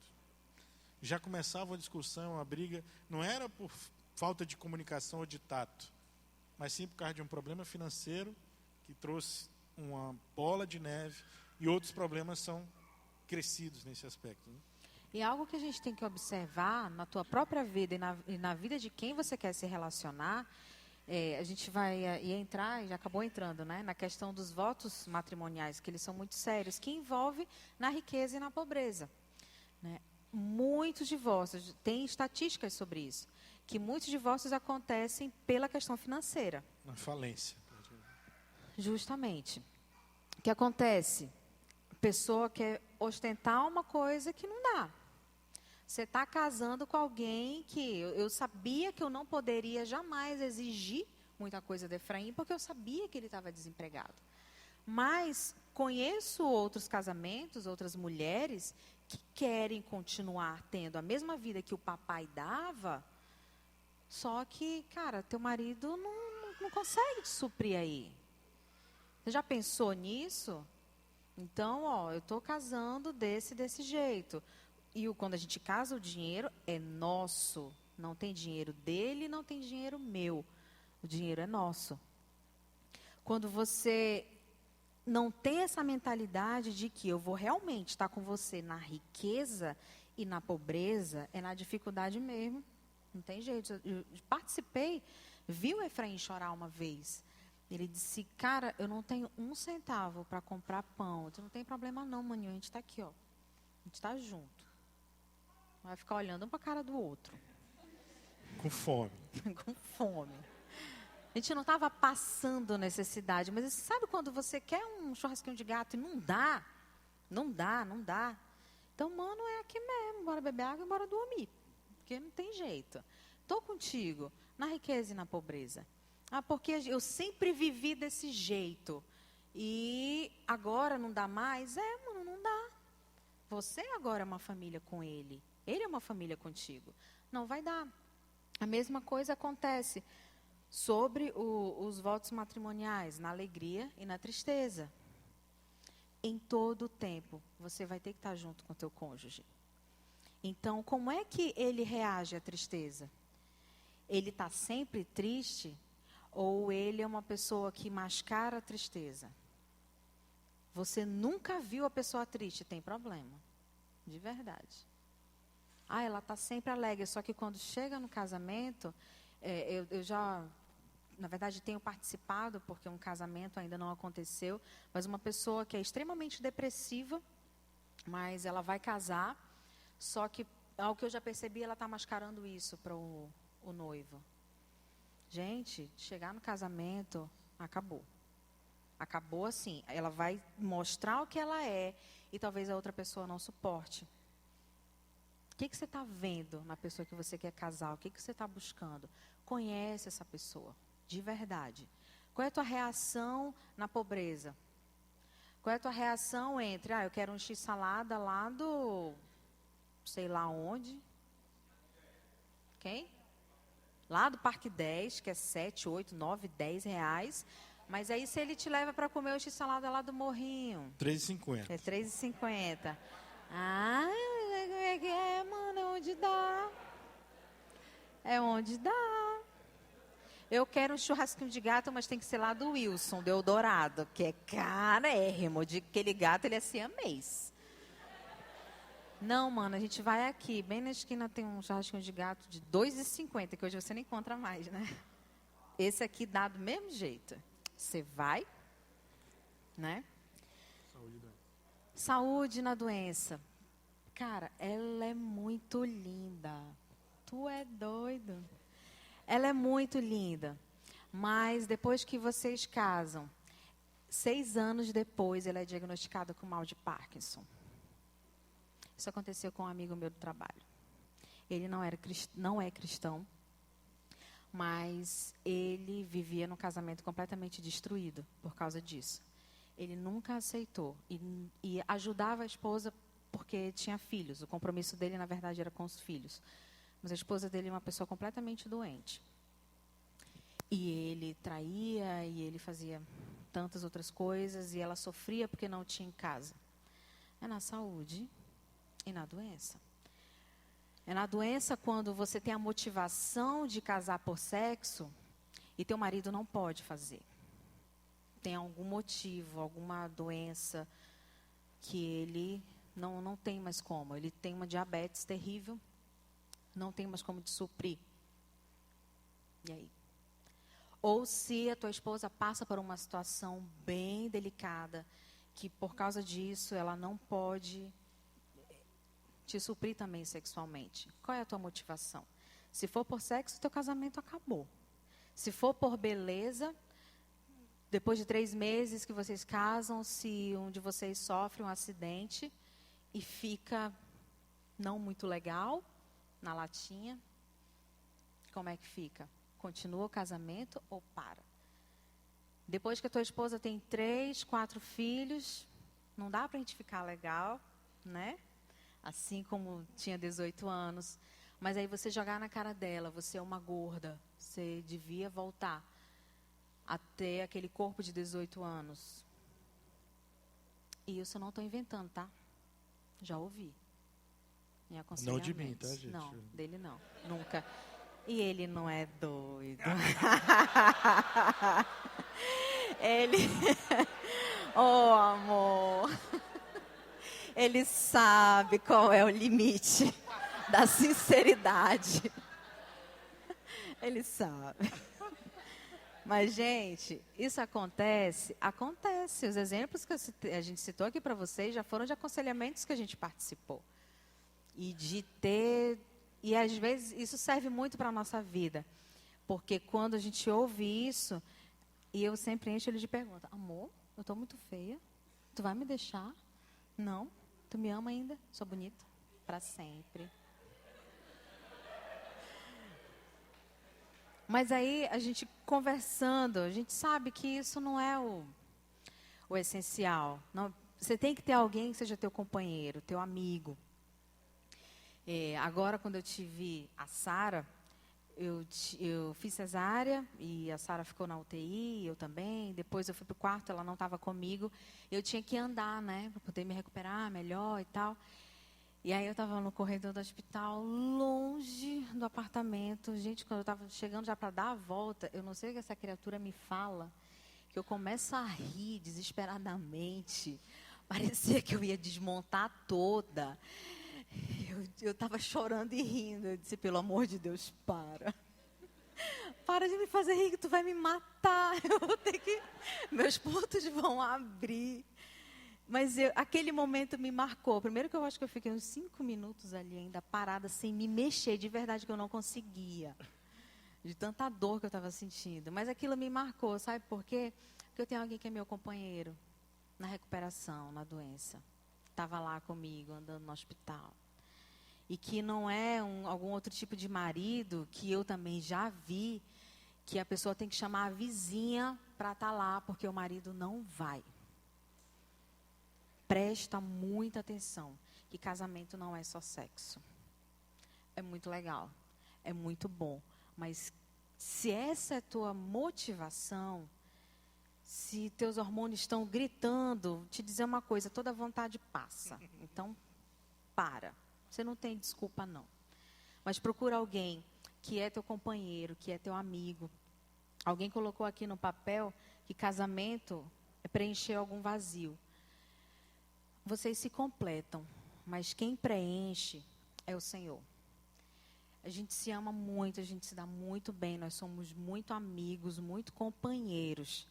Mas tem um lugar que ele não chega e que ele não consegue, porque é só o Senhor. Tem um lugar que eu posso fazer de tudo para ele, mas é só o Senhor que preenche. Antes de eu ser dele e ele ser meu, nós temos que ser do Senhor. Primeiro de tudo, isso é o começo, é o caminho. Tem que começar aí para dar certo. Tem que ter esse cordão de 3 dobras. Você, seu cônjuge e o Senhor, em primeiro lugar.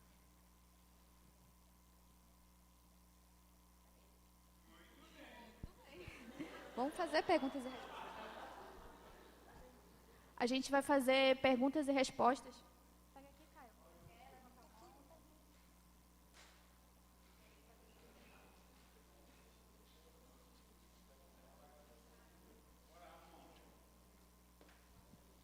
Fala, garoto. Eu queria que vocês falassem um pouco sobre a questão de antes do casamento. Que eu percebo, até porque a gente casou, tem algumas coisas que a gente não resolve enquanto solteiro, dentro de nós mesmos. E quando a gente casa, a gente sempre acha que isso é a questão da pessoa lá depressiva. Ela vai casar e uma hora o marido vai descobrir que ela é uma pessoa extremamente depressiva. Então, tem coisas que a gente precisa resolver antes. Queria que vocês falassem sobre isso, porque é uma questão importante para jovens, que é o que a gente sempre está empolgado e acha que vai casar e tudo vai ficar lindo.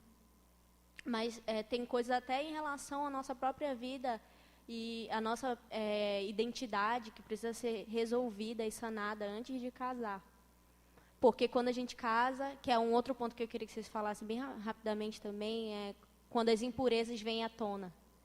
Tanto as impurezas por causa do afiamento entre um e o outro, quanto as impurezas que você carrega e não percebe durante a vida, ou você percebe e não resolve. Sobre você se resolver, é importantíssimo, como eu falei, o início é você ter Deus acima de tudo na tua vida, ser tratado pessoalmente, mas isso aí não é ninguém que vai tratar, é o Senhor. É você que tem que perguntar dele. E eu vou te dizer uma coisa, ele responde, tá?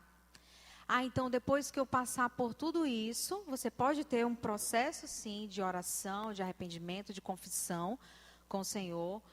Mas tudo isso acabou para entrar no casamento? Não, porque tem coisas que só vão vir à tona quando a gente está junto. Só vai vir, essas impurezas só vão se levantar quando a gente está junto. Tem coisas que a gente não conhece que está na gente. Eu tive uma situação pessoal depois da morte do Miguel, que eu estava quase entrando em depressão e eu não me toquei disso. Eu não procurei ajuda porque eu não sabia que eu estava entrando em depressão. Até um dia, o Efraim chegar comigo e, ei, peraí, vamos conversar aqui. E aí eu comecei a perceber e eu comecei a colocar coisas para fora que, meu Deus, se eu realmente colocar isso para ele, ele vai achar que eu sou louca, eu não sou a serva de Deus que ele queria. Eu não sou uma mulher tratada, mas era necessário. E ele estava ali para me ajudar. Por isso que nós somos companheiros, somos amigos. Ele estava lá para me ouvir, para me ajudar, para entender o que estava acontecendo. E ser meu parceiro para poder me tirar de toda aquela situação. E graças a Deus me ajudou. Na verdade, até esse tempo, até 2011, já tínhamos 6 anos de casamento, nós éramos companheiros, tínhamos uma amizade, mas ele não era meu melhor amigo. 6 anos de casamento. Eu amo muito, mas ele não era meu melhor amigo. E desde 2011, ele tem sido meu melhor amigo. O World Trade Center caiu e eu consegui isso, né? A segunda pergunta, nós somos confrontados com nós mesmos no casamento porque a gente tem algumas manias que a gente nem percebe que tem. Né? Quando a gente fala de renúncia, não é só a renúncia da minha vontade, mas a renúncia de quem eu sou que não era para ser. Né? Por exemplo, eu nunca percebi que eu era, até algum momento da vida, grosso nas respostas ou na situação de convivência e tudo mais. Fui perceber isso casando. Que ela disse, tu é muito grosso. Grosso? Não falei nada. Cala a boca. Né? E só percebi isso depois que casei, porque enquanto solteiro ninguém tinha confrontado isso em mim, ninguém nem tinha visto isso em mim. E manias em geral, né? Deixar a toalha molhada em cima da cama, roupa suja, você tira do corpo e já vai para o canto do quarto. Escova de dente, você aperta do final para o início, do meio para a metade, da metade para o... sei lá. Manias que a gente tem que a gente nem se percebe. Mas quando a gente casa, a gente começa a ser confrontado. Né? Uma mania cultural que a Valéria tinha, que eu tive que parar tudo e vamos começar a nossa. Era essa situação da faxina. Na casa da mãe dela, é pintado da parede até o teto de tinta a óleo. Porque ela lavava o teto. Toda sexta-feira. Sexta-feira era o pior dia para eu ir para a casa da Valéria. Por causa disso, que eu chegava lá, estava a mãe dela no sofá. Que ela não assista esse vídeo. Estou morta, meu dia de escrava. Ai, lerê, lerê, lerê, acabada. E eu olhava aquilo e disse, cara, que isso? Mas não precisava lavar o teto, mas tudo bem, lavou, né? Casamos, fomos morar ainda na casa dos meus pais, até aí tudo bem. Morar na casa dos pais dela depois de um tempo, até aí tudo bem. Quando fomos morar na nossa casa, nosso espaço, a sexta-feira, para mim, começava já de manhã cedo, ela nos grita. Acorda que tem que arrumar a cama, tem que lavar o banheiro, e roupa em casa. Eita, eu entrava na pilha também, ia arrumar, nem querendo, mas estava lá limpando. Aí teve uma época que toda sexta-feira, eu chamava, o demônio da sexta entrou. Que eu tive que sentar com ela e disse, para. Não vai funcionar assim aqui não. Em nome de Jesus, sai daqui. A gente vai ter que achar um dia nosso e a nossa maneira de fazer a faxina. Porque a gente não tinha teto a óleo, senão ela queria lavar também o teto da casa. E foi quando... hoje ela melhorou bastante. Até é demais já. E... minha vez agora. Aí o que aconteceu? A gente começou a escolher um dia na semana para os dois. Já sabíamos que ia ser aquilo e não era aquele estresse todo para escovar, lavar e tudo. Mas é o quê? Uma cultura que só foi, vamos dizer assim, veio à tona depois do casamento. Né? E aí entra a renúncia. Eu tenho que renunciar o que eu tenho de errado em prol não só dela, mas da família. Né? Porque eu não estou aqui só por ela, eu estou pela família. Hoje a gente tem mais dois com a gente. Né? E a gente observa no seguinte, a gente precisa, quando essas coisas, essas situações vier à tona, a gente tem que estar ciente de que precisamos mudar. A mudança é assim? Não. Isso a gente precisa também ter esse acompanhamento. Amor, você está errado nisso. Beleza, não consigo perceber isso, nem reconhecer isso em mim. Começou aqui. Recadinho de coração aqui. E a gente precisa reconhecer isso e mudar. Então, beleza. Toda vez que eu começar a agir assim, me avisa. Me dá um toque. Só que quando ela vem, né? Acontece a situação, amor, tu tá daquele jeito. Sai daqui, não quero mais falar contigo. Vai para lá. Por quê? Porque eu ainda estou em processo de mudança. Aquilo ainda é difícil de reconhecer. Mas, com o tempo, num processo, a gente chega lá.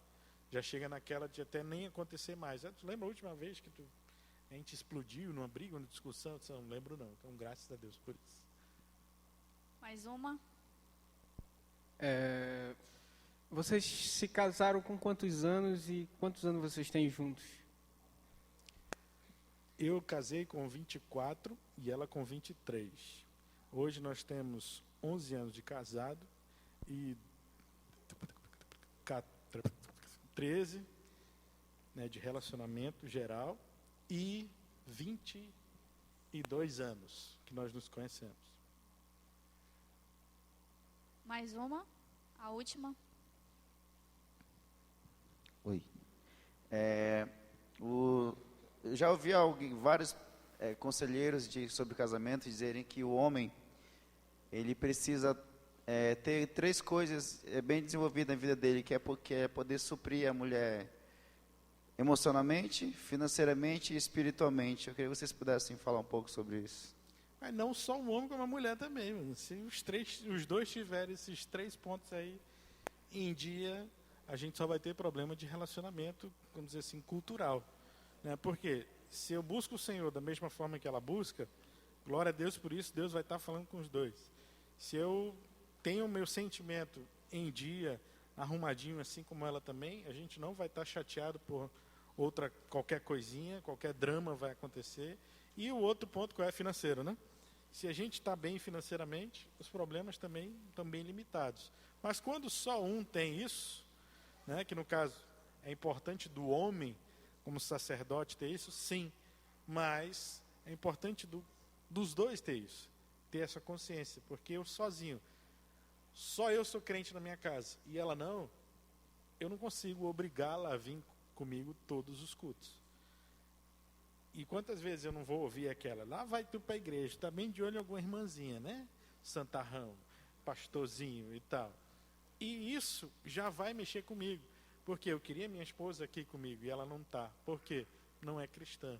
Né? Então não adianta eu estar com o meu espiritual bem, se ela também não está. Né? A mesma coisa com relação a financeiro. Se um está bem e o outro não, a gente tem que entender que a partir de agora o dinheiro é nosso. Porque se a gente fica naquela, o dinheiro é teu, o dinheiro é meu, as minhas dívidas são minhas, as tuas dívidas são tuas. E eu acho que a Valéria pensou em dar o golpe do baú no fisioterapeuta, mas a gente já casou no vermelho. Porque eu tinha o FIES, que eu estava terminando a minha faculdade e iniciar a pagar, né, e o nosso amigo Lula me fez o favor de tirar 1 ano de carência. Então, me formei e no outro mês eu comecei a pagar o FIES já. E eu não tinha salário. Passou para ela a dívida. Então, o financeiro tem que estar bem, os dois. Tem que ter a consciência disso. Não adianta só eu, como homem, ter, vamos dizer assim, um salário bom e ela não, e eu continuar naquela, porque aí eu vou começar a humilhar ela. Amor, eu queria ir para o salão, para quê? Eu vou no salão, gasto R$15, 20 minutinhos eu estou bem. Tu vai passar o dia lá, pagar R$300, não vai mudar nada. Então não vou te dar dinheiro e tal. Bicho brabo, né? Mas aí quando tem aquela noção de nosso dinheiro, entra nessa. Amor, estou precisando lá. Beleza. Deus te abençoe, te guarde, só me avisa quando tu estiver saindo, né, para ter uma ciência se tu está vivo ou não. Concordo também que tem que ser os 3 pontos dos dois.